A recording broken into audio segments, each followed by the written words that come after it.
welcome po sa ating panibagong video at ngayon nandito tayo sa ating munting kusina.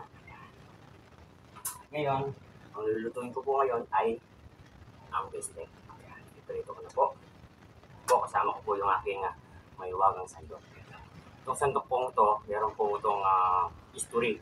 Meron siyang kwento. Ayan. Ito pong sandok na to, magsasampung taon na po sa akin to. Ito pong sandok na to, ito yung aking lucky charm. Kasi itong sandok na to, napulot ko lang po ito. Kasi may one time po, 10 years ago, bata pa ako lang kasi balita. May nagsarang restaurant, nagsara, nalugi, or wala nang magmamanage gawa ng umalaw na po yung pinaka-head or may hari ng restaurant.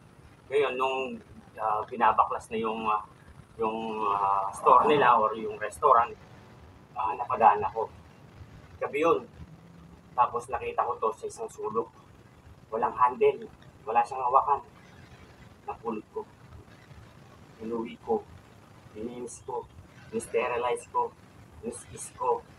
Dinagyan ko pa ng ano yan, yung W40 para luminis. Tapos pinalawan ko. Tapos sterilize ulit. Tapos bumili ako ng hawakan.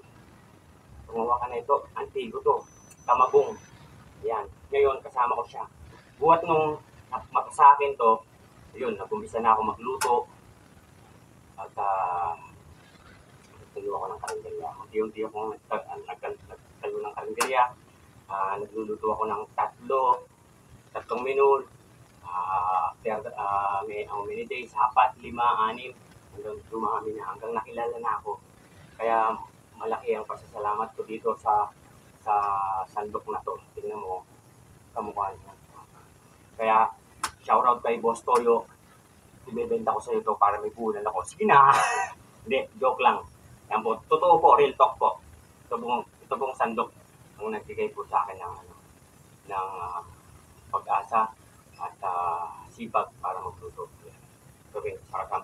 Pag nawawala to, parang nawawalan din ako ng gana magluto. Kasi umaga pa lang, ito na yung hinahanap ko pag uumpisahan na po ako ng luto. Tara. So, yun. Pag wala to, wala akong buhay. So, mahal ko itong sandok na ito. 10 years na po sa akin. Pero siguro nung ginagamit ko, mga 5 years na. 25 years siguro. Kaya kay Boss Toyo, shoutout sa'yo. Ibebenta ko itong aking mayuwagang sandok. Ang kamukha ko. So, bye. Goodbye siya. Thank you.